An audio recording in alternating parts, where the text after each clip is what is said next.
जी, इससे पहले कि हम आपको ये बताएं कि इरगा के साथ आपने काम कैसे करना है और इरगा को, इस डिवाइस को आपने ऑपरेट कैसे करना है, हम आपको ये बताते चलें कि इसमें जो भी पैरामीटर्स हैं वो आपने पार वैल्यू के अगेंस्ट देखना है कि इसमें से नेट फोटोसेंसिस आप मेजर करते हैं, फॉर स्टोमेटल कंडक्टेंस आप देख रहे हैं, या रिलेटिव ह्यूमिडिटी आप चेक कर रहे हैं, या आप कोई भी जो इसके पैरामीटर्स हैं वो चेक कर रहे हैं, उनको अगेंस्ट फोटोसिंथेटिकली एक्टिव रेडिएशन वो आपने देखना है कि अगर पार वैल्यू कम है तो उस वक्त फोटोसेंसिस कितनी है, और अगर पार वैल्यू बढ़ती जाए तो कौन से प्लांट्स हैं ऐसे या हमारे सैम्पल्स हैं वो उसके हिसाब से ज़्यादा फोटोसिंथेटिकली एफिशिएंट हैं। और वाइस वर्सा है, इसी तरीके से ये भी देखना है कि पार वैल्यू कम होते हुए कौन से जो हमारे प्लांट सैम्पल्स हैं वो ऐसे हैं या हमारा वो वैराइटीज़ ऐसी हैं कि जो अपनी फोटोसिंथेटिक एफिशिएंसी या नेट फोटोसेंसिस में डिक्लाइन, पार वैल्यू के डिक्लाइन के साथ साथ जिनमें कम होता है वो कौन सी हैं। इनकी डिटेक्शन से आप फोटोसिंथेटिक एफिशिएंसी को मेजर करते हैं और जो अच्छी और एक्टिव जो जीनोटाइप्स हैं उनको आप ब्रीडिंग पर्पस के लिए सिलेक्ट करेंगे, और ये चीज़ें आपको जहन में रखनी है। कि इसी तरीके से आपको रेस्पिरेशन जो रेट है, ट्रांसपायरेशन रेट है, उसको भी आपने देखना है कि फोटोसेंसिस के साथ साथ उसमें जो है वो कितनी कमी पेशी आ रही है, और इसके साथ साथ मतलब कि नेट फोटोसेंसिस में और उसमें, क्योंकि अब बादल होते हैं या जैसे भी एनवायरनमेंटल चेंजेस हैं, पूरी आपकी कभी नहीं भी होती, मौसम ख़राब है तो उस वक्त भी आपकी क्रॉप को एफिशिएंट रहना चाहिए। तो ये तमाम बातें मद्देनज़र रखते हुए आप अपना एक्सपेरिमेंटल डिज़ाइन करें, और एक्सपेरिमेंटल डिज़ाइन करते हुए भी आप ये जहन में रखें कि ये फिजियोलॉजिकल जो पैरामीटर्स हैं, specially related to infrared gas analyser, ये आप उस तरीके से लेंगे कि इसमें तमाम की तमाम जीनोटाइप्स आप नहीं लेंगे, आप वो वाले जीनोटाइप्स लेंगे जो रिप्रेजेंटेटिव हों with in their set. In sets को बनाने के लिए आप पहले ही कोई एक जो मॉर्फोलॉजिकल पैरामीटर्स हैं, या आपके जैसे कि से अगर आप सेलेनिटी पर काम कर रहे हैं और आपने उसको वाटर सेलेनिटी है से आप उसमें आपने मुख्तलिफ इसी लेवल्स पर आपने वाटर तैयार करके तो उसको आपने इरिगेट किया है प्लांट्स को, तो अगर उसमें आप ये देखेंगे कि कितने ग्रुप्स बने हैं आपके जीनोटाइप्स के। तो जो ग्रुप के फ़र्ज़ करें अगर एक ग्रुप में 70, 80 या 100 जीनोटाइप्स आपकी हैं तो आपने सब की सब नहीं ले जानी। टॉप परफॉर्मेंस में मतलब है कि 5% ऑलमोस्ट जो टॉप परफॉर्मर हैं अपने ग्रुप के वो रिप्रेजेंटेटिव के तौर पर आप ले लेंगे, तो उनका डाटा आपने इसको मेजरमेंट आपने करना है। तो इसको कहते हैं हम अपने एक्सपेरिमेंटल लैंग्वेज में कहते हैं कोर सेट निकालना। तो कोर सेट निकालना बहुत ज़रूरी है, और कोर सेट निकाले बगैर आप कोई बड़े प्रोजेक्ट या अपने बड़े एक्सपेरिमेंटल डाटा की तरफ नहीं जा सकते। तो ये चीज़ें आपको ज़रूर एक्सपेरिमेंट करते हुए अपनी जहन में रखनी है। तो आए अब हम आपको बताते हैं कि ये इसकी ऑपरेशन आपने ऑपरेट कैसे करना है, इसका कीपैड कैसे ऑपरेट करना है, और डाटा लेते वक्त किन किन बातों का ख्याल रखना है। ठीक है जी, ये हमारे पास है इरगा, ठीक है इरगा, ये model number 340 CID bioscience corporation का। अच्छा, यहाँ से हम अब इसको ऑपरेटिंग आपको बता रहे हैं। ये हम पहले आपको दिखा चुके हैं, अब ये फिर से दिखाते हैं कि इसमें CO2, ठीक है जी, इसका इन आउट और इसका डिफरेंस, इसी तरह H2O का इन आउट और डिफरेंस, रिलेटिव ह्यूमिडिटी इसकी इन आउट है, पार फोटोसिंथेटिक एक्टिव रेडिएशन, और इसके साथ ये फ़्लो है, जो फ़्लो का एनालाइजर इसमें, और मैस फ़्लो रेट है इसका, और एयर का टेम्परेचर, लीफ का temperature, atmospheric pressure, net photosynthesis, और इसी तरह से CO2 जो है वो इंटरनली वो कितनी है, और ये लीफ स्टोमेटल कंडक्टेंस इसे सी से, और इंटरनल टेम्परेचर, और ट्रांसपायरेशन रेट, और वेपर प्रेशर डेफिसिट, ये तमाम चीज़ें आपको यहाँ पे स्टोर हो जाएंगी जब हम इसको डाटा लेंगे ऑटोमेटिक, और फिर इसका डाटा इस केबल के साथ हम रिट्रीव कर लेंगे। ये केबल यहाँ पे लगेगी और ये कंप्यूटर में बाद में रिट्रीव हो जाएगा। ठीक है। अच्छा, अब ये हम इसको ऑन करते हैं, इसका कीपैड कैसे चलाना है और इसको हमने रेडी कैसे करना है। वेकिंग अप, और ये वेकअप हो गया, ठीक है जी।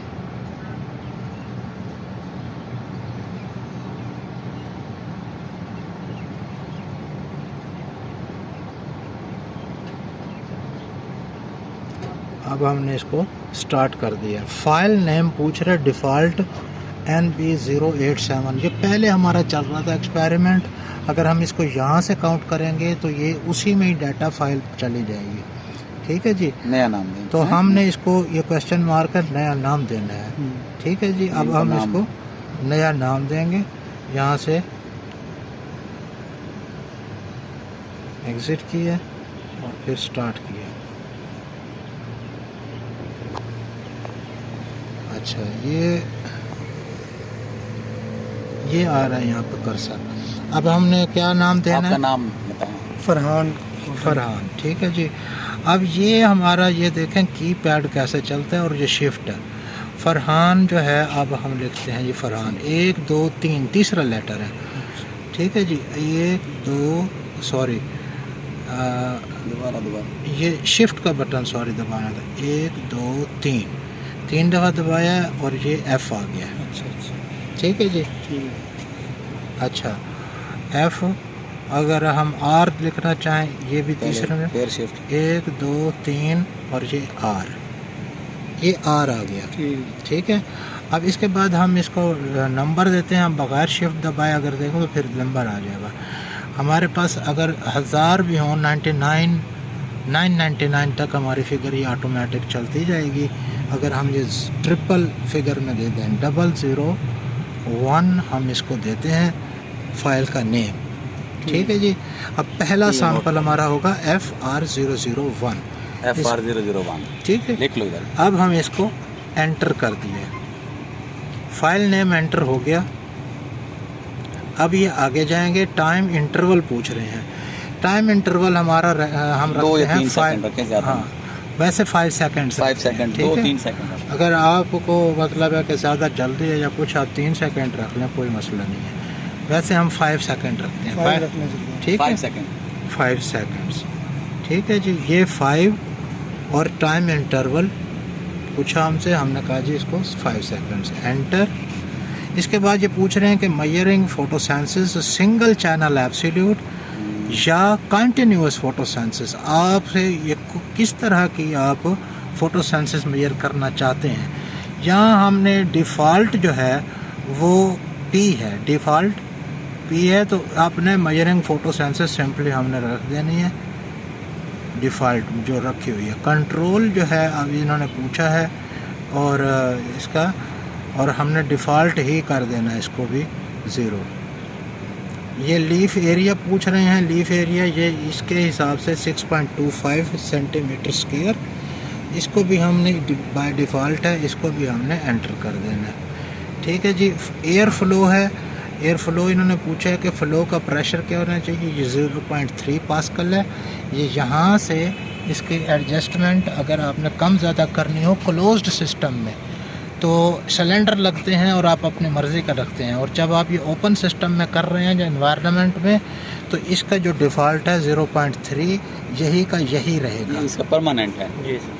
ठीक है। इसी तरीके से आप बताएं जी ओपन है या क्लोज सिस्टम है, आप इस वक्त कौन सा कर रहे हैं? Open sir. ओपन। तो ये इसको भी आप बाय डिफ़ॉल्ट ऐसे ही जाने देंगे।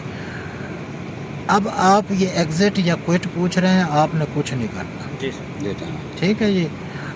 अब ये वर्किंग के लिए Ready हो ये रहे हैं। स्पूल हो गया, 12 सेकंड है, इसके अंदर ही अंदर आपने अपना लीफ इसके अंदर लोड करना, इधर से सिलेंडर से शुरू कर रहे हैं। ये पहले नोट करो, पहला सैंपल आपका क्या है। ठीक है जी। यहाँ मोबाइल से छोड़ आपने दीजिए, बना कोशिश रहे हैं, करनी आपको है भेज फिफ्थ नोट जो हो आपका 1 2 इनकी 3 नोट करो। 4 पहला सैंपल आपकी कौन 5, सी नोट है। ठीक है। इसको थोड़ा सा आप इसको साफ़ भी कर लें ताकि इसकी डस्ट जो है वो इसके अंदर और इसके जो फंगस वगैरह जो होती सारी चीज़ें वो ना जाए। ठीक है जी। एयर बबलिंग भी ना हो, फुल पत्ता अंदर हो इसके। ये आपका ये लॉक हो जाता है ऑटोमेटिक। अब ये डेटा लेना अभी हम ये इसमें कंट्रोल शेड में हैं, तो अदरवाइज़ यहाँ पे धूप पड़नी चाहिए। और आप देखें पार वैल्यू इस वक्त कितनी आ रही है, आप इधर से इस पे साया ना आने देंगे प्लीज़। ठीक है, आपने दो चीज़ों पे ध्यान रखना है, एक तो ये पार वैल्यू है, ये तो पार वैल्यू इस वक्त 200 के करीब आ रही है। ये हम असल में हम इधर हैं ना जी सर। ठीक है, ये 200 के करीब आ रही है, पार वैल्यू कुछ ज़्यादा नहीं है। अच्छा, दूसरी आपने निगाह रखनी है कि नेट फोटो सेंसेस आपकी ये प्लस में आनी चाहिए, वटएवर जो कुछ भी है। इसके साथ ये काउंट आपने देखना है कि एक साइकिल एक काउंट है, 2 है, 3 है, आप कितने की एवरेज निकाल रहे हैं, ये एक ही कर रहे हैं वो आप पर। ठीक है, अब इसका ये सारा है, जब एक काउंट आ जाए कम से कम और ये प्लस में हो, ये दो चीज़ें आप देखें। और इसके बाद फ्लोरेसेंस जो है वो आपके एक्सपेरिमेंट में अगर नीडेड है तो फिर आप इसका इंतज़ार करेंगे, अगर फ्लोरेसेंस नीडेड नहीं है तो आप कोई और मतलब है कि जैसे फ्लोरेसेंस है, आप PS1 या PS2 की कंडीशंस जो हैं वो आप इसमें जज करते हैं। तो ये जो है आपका ये जो सिंपल एक्सपेरिमेंट है, इस हवाले से 1 और PN प्लस में आ रही है। आपने इसको कर देना जी एंटर, एंटर, फिर यहाँ से एग्ज़िट। ये एग्ज़िट हो गया, तो आपने अब नेक्स्ट इस पे चले जाना है, नेक्स्ट सैंपल पे 1 2 3 4। ठीक है जी। और ये तीसरा या चौथा या पांचवा जो लीफ है ना ऊपर से यंगर लीफ है, ये आपने एक ही तरीका कार रखना है और इसके पास चौथा या पांचवा लीफ है बस। ठीक हो गया जनाब। ये देखिए,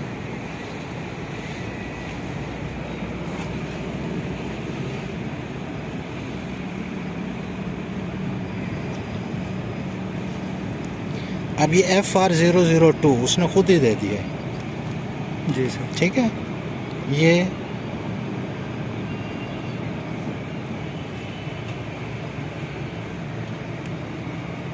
आपने एग्ज़िट नहीं करना है, ये 12 सेकंड्स ये मज़ीद लेगा और उसके बाद सेकंड रीडिंग हो जाएगी। ये सेकंड रीडिंग भी हो जाएगी इसकी। नोट कर रहा हूँ सैंपल। मैं कर रहा हूँ इस पे जो लिखा हुआ। ठीक है जी। अब ये देखें काउंट 0 जी सर। और PN भी 0 और पार वैल्यू कितनी आ रही है, ये 230। हाँ, ये 200 या 250 के करीब। तो अगर आप फील्ड में हो तो आपको ये ध्यान में रखना है, ये इसकी जो पार वैल्यू ये कम से कम 1000 या इससे एक्सीडेंट होनी चाहिए।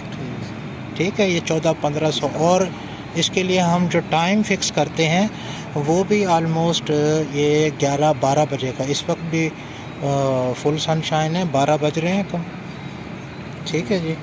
और इस पे हम ये निगाह रखेंगे कि ये प्लस में है। अगर सर ये माइनस में आ जाए फिर हम क्या करेंगे? नहीं, वो फिर आप इसको सैंपल रिलोड करेंगे। अच्छा अच्छा।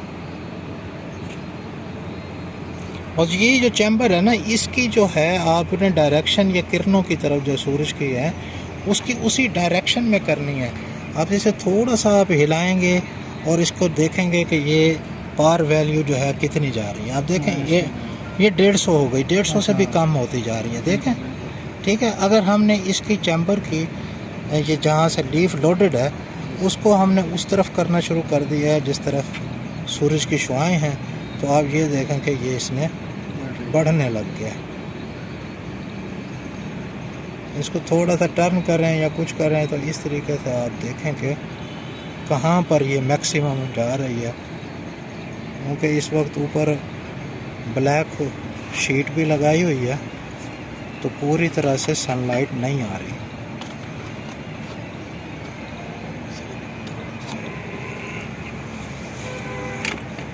हाँ जी, नाइस। ठीक है। हाँ, अब देखें। इधर ये साइड पे उधर से होगी। करूँ, साइड पे करूँ, एक मिनट से। इधर से कर देंगे ये देखें जी।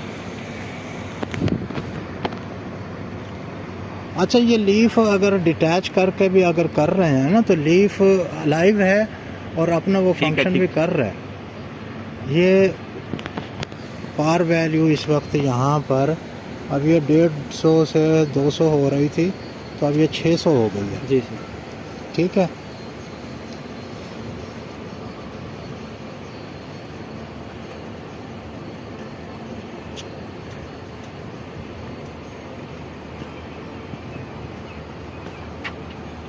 इसके पीएन भी देखें, अब ये 16 है। जी सर। ठीक जी, और ये काउंट इसके 2 हो गए हैं। अब हम इसको एंटर करके एग्ज़िट करते हैं और फिर हम दोबारा उसका लेते हैं लीफ जिसकी अभी पीएन 10 आ रही थी। जी सर। ठीक है जी, इसकी पीएन 10 आ रही थी। आप यही का यही लीफ आप ले रहे हैं जिस लीफ को हमने पहले चेक किया। ठीक हो गया। जी। अब आपने देखना है कि इसमें क्या फ़र्क आता है। इसके चैम्बर का ध्यान कीजिएगा साया ना जाए।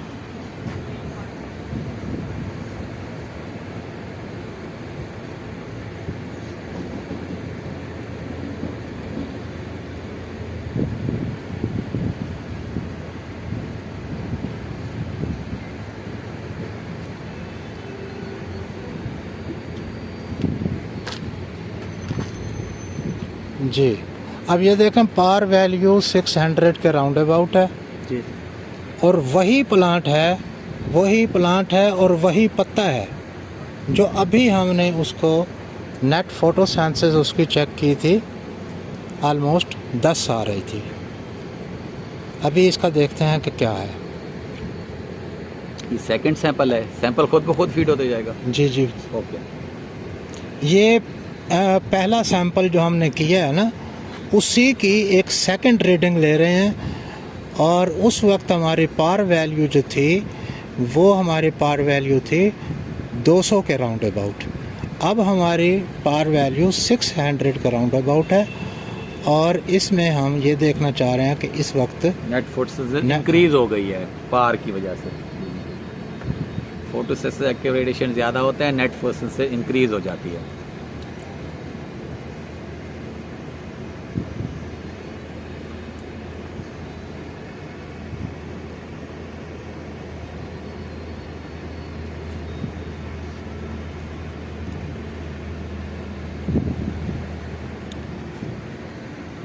जी, अब ये देखें नेट फोटो सेंसिस जो पीएन है अब इसकी वैल्यू 12.3 आ रही है। जी। ठीक है जी।